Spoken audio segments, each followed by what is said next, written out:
શું થયું છે? કઈ પ્રોબ્લેમ? બહુ મોટો પ્રોબ્લેમ થઈ ગયો છે દામિની.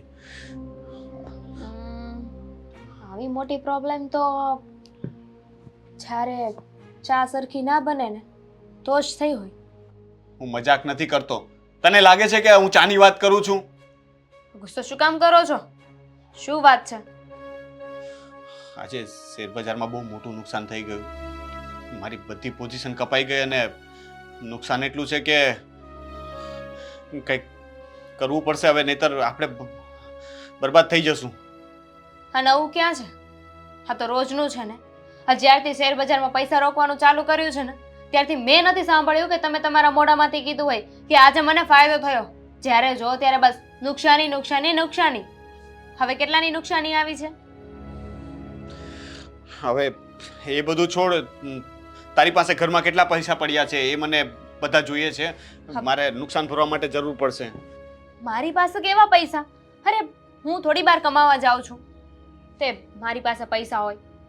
હા તો બધા આવતા જતા હોય, તને આપી જતા હોય, તારા મમ્મીના ઘરે જાશો ત્યારે તને પૈસા આપતા હોય ને એ બધા મને અત્યારે આપી દે, મારે જરૂર છે. તો તમને યાદ ના હોય ને તો યાદ કરાવી દઉં. આ છેલ્લા મહિને જ મેં તમને વાત કરી હતી કે મારી પાસે મારા જે બચતના પૈસા હતા ને એ વપરાઈ ગયા છે. કારણ કે આ શેર બજારમાં પૈસા નાખવાનું ચાલુ કર્યું ત્યારથી તો તમે ઘરે પૈસા આપતા બંધ થઈ ગયા છો ને, એટલે મારે જ તે ઘર ખર્ચ માટે પૈસા લાવવા પડે છે. એ બધા પૈસા છે ને મેં એમાં વાપરી નાખ્યા છે. હું તો તમને કહેવાની હતી કે મને પૈસા આપો. હા તો એક કામ કર, થોડા પૈસા હોય ને તો મારા માટે એક ઝેરની બોટલ લઈ આવ, એટલે હું પી લઉં. શું બોલો છો? તો બીજું શું કરું? પેલા મને એ કહો કે કેટલાની નુકસાની આવી છે. આવું રિએક્શન તો ક્યારેય નથી આવ્યું. 8 લાખ. શું? 8 લાખ? 8 લાખ તો એમ બોલી રહ્યા છે ને કે જાણે 800 રૂપિયાની નુકસાની આવી હોય. સિરિયસલી કેટલી વાર તમને ટોક્યા હતા કે આ શેર બજારનું રહેવા દો. આ એક પ્રકારનો સટ્ટો છે, નસીબની વાત છે. જેના લક ચાલી ગયા અને એને ચાલી ગયા. 8 લાખ રૂપિયા ક્યાંથી લાવશો? મારે ભાષણની નહીં, પૈસાની જરૂર છે. તું મને પૈસા આપી શકે એમ છે કે નહીં? પેલા મારું ભાષણ સાંભળ્યું હોત ને તો આ નોબત ના આવત.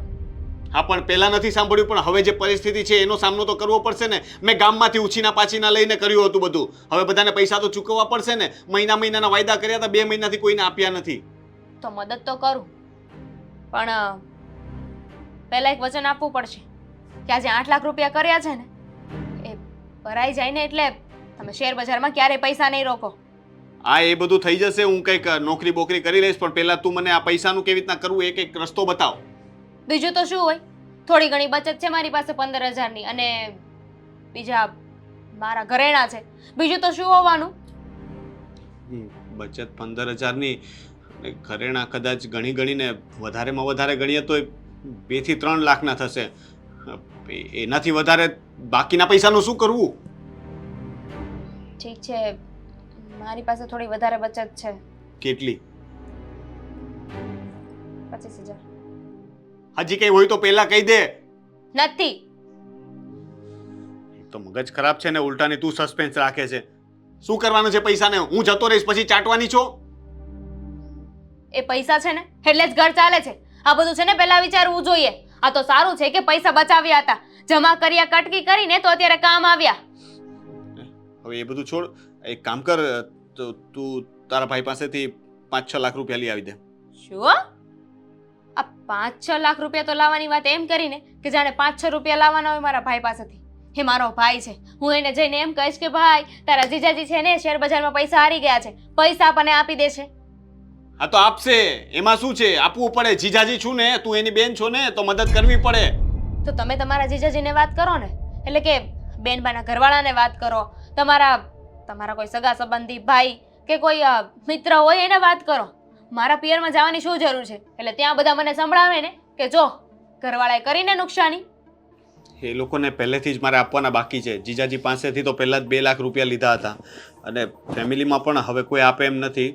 એટલે હવે તો એક જ ઉપાય છે, તું તારા ભાઈ પાસેથી પૈસા લઈ આવ અને મને આપી દે. હું શ્યોર નથી કહેતી, ભાઈને વાત કરીશ. આપે તો ઠીક છે, બાકી તમારે બંદોબસ્ત કરવો પડશે. જો હવે મારું મગજ જાય છે, હું કહું છું ને એટલી વાતમાં સમજ. તારા ભાઈ પાસેથી તારે પૈસા ગમે તેમ કરીને લાવવા પડશે. તમે મજબૂર કરી રહ્યા છો મને. આ કેવી જીત છે તમારી કે પૈસા લાવવા પડશે એટલે લાવવા પડશે? અરે બિચારા પાસે પૈસા હોય તો આપે ને, ના હોય તો ક્યાંથી આપશે? એ મારો પ્રોબ્લેમ નથી, એ ગમે ત્યાંથી લાવે, પણ મને છે ને પૈસા જોઈએ એટલે જોઈએ. ઠીક છે, કરીશું ભાઈને વાત.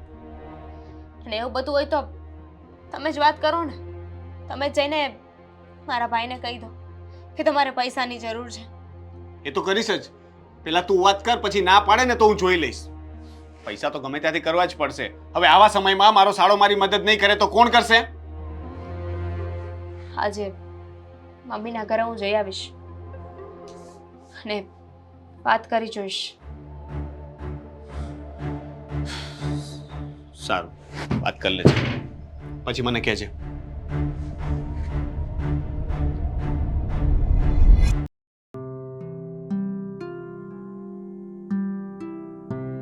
મમ્મી, બપોરે રસોઈમાં શું બનાવવું છે? બેટા, દરરોજની રસોઈ તું તારા હિસાબે જ બનાવે છે ને, જે સારું લાગે એ બનાવી નાખ. હા, દરરોજ મારા હિસાબે જ બનાવું છું, પણ આજે કંઈક સ્પેશિયલ છે, ખબર છે ને? આજે જો એક તો મારી યાદ શક્તિ ઓછી થતી જાય છે, અને તું છે ને આવા ગોળ ગોળ વાતને ન ફેરો. તું મને કે શું છે આજે? કેટલા ભૂલક્કડ માણસો છે દુનિયામાં, પોતાનો બર્થડે યાદ નથી. આજે બર્થડે છે મમ્મી તમારો. મારો બર્થડે? બોલો, હવે આ ઉંમરે તે કઈ બર્થડે યાદ રાખવાનો હોય? તમે યાદ ન રાખો તો કાંઈ નહીં, અમારે તો રાખવું જોઈએ ને. તમને ખબર છે, અમે લોકોએ સરપ્રાઈઝ પ્લાન કર્યું હતું, પણ આ તમને કંઈ યાદ ન હોય ને, એટલે મેં વિચાર્યું કે હવે મમ્મીને કહી દઉં ને પછી આપણે પાર્ટી કરીશું રાત્રે. બેટા, ખરેખર હું નસીબવાળી છું કે મને ભગવાને તારા જેવી વહુ આપી છે. બાકી અત્યારે તો યાદ હોય ને તો આ માણસ ભૂલી જાય એવું વર્તન કરે છે. મમ્મી, ખુશનસીબ તો અમે પણ કહેવાય ને કે તમારા જેવી માં મળી છે, જે છે ને પોતાનો બર્થડે ભૂલી જશે, પણ અમારા કોઈ સારા દિવસો આવશે ને તો તરત એને યાદ આવશે કે આજે આ સારો દિવસ છે. આજે એક કામ કર, મમ્મી, જા તો. ધામિનીબેન, તમે આવો. અરે આવો આવો બેટા, બેસ. જય શ્રી કૃષ્ણ મમ્મી. જય શ્રી કૃષ્ણ. આ પાણી. ના ના, પાણીની જરૂર નથી. મમ્મી, જોયું ને, આ દામિનીબેનને પણ યાદ હશે, બર્થડે વિશ કરવા આવ્યા હશે, હે ને? અરે બેટા, હેપી બર્થડે ભાભી.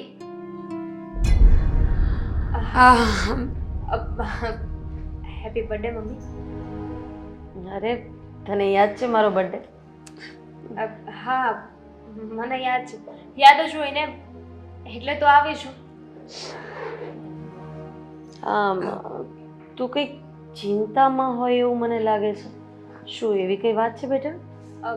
ના, હવે મને શેની ચિંતા હોય? પણ તમે બંને કંઈક સિરિયસ વાત કરતા હતા? નહીં, અમે લોકો તો બસ મમ્મીના બર્થડેના પ્લાન કરતા હતા કે રાત્રે શું કરવું છે. આજે હું તમને ફોન કરવાની જ હતી, ત્યાં તમે વહેલા આવી ગયા.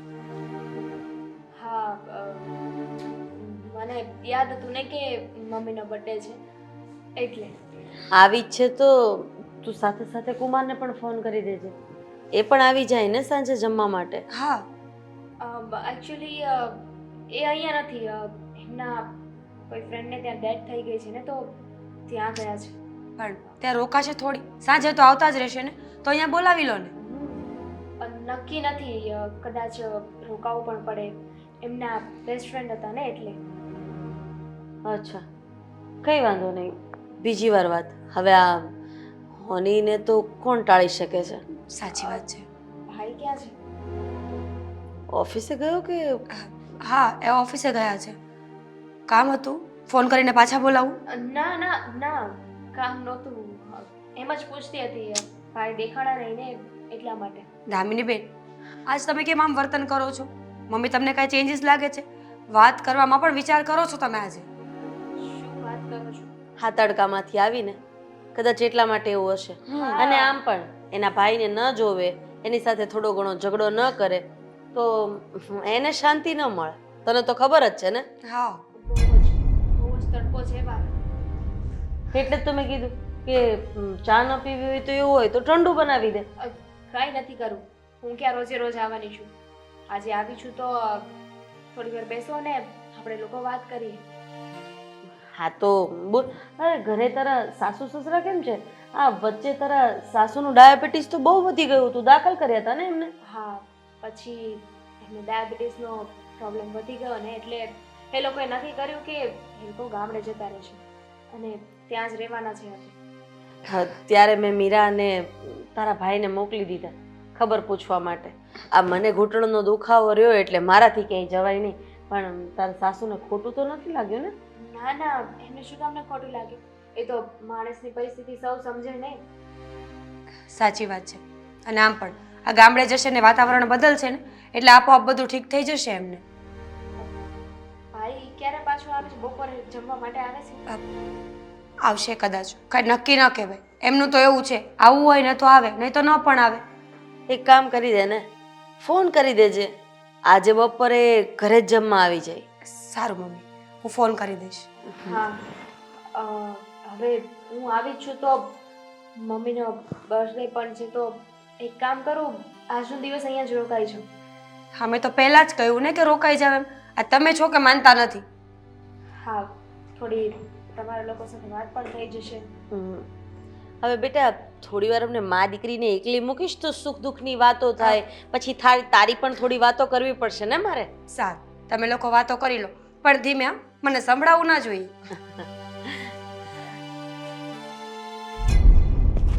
બેટા ખરેખર તું કંઈક ચિંતામાં છે અને કંઈક છુપાવે છે એવું લાગે છે. ના, હવે મને શેની ચિંતા? મને તો એ ચિંતા હતી કે આ મહિને મેં શોપિંગ જ નથી કરી તો રોનક પાસે શું ખર્ચો કરાવો. અચ્છા, એટલે મગજ ત્યાં દોડતું હતું એમ ને? આ ભાભી એકલા કામ કરે છે ને, હું પણ એમને થોડી મદદ કરાવું. હા બેટા,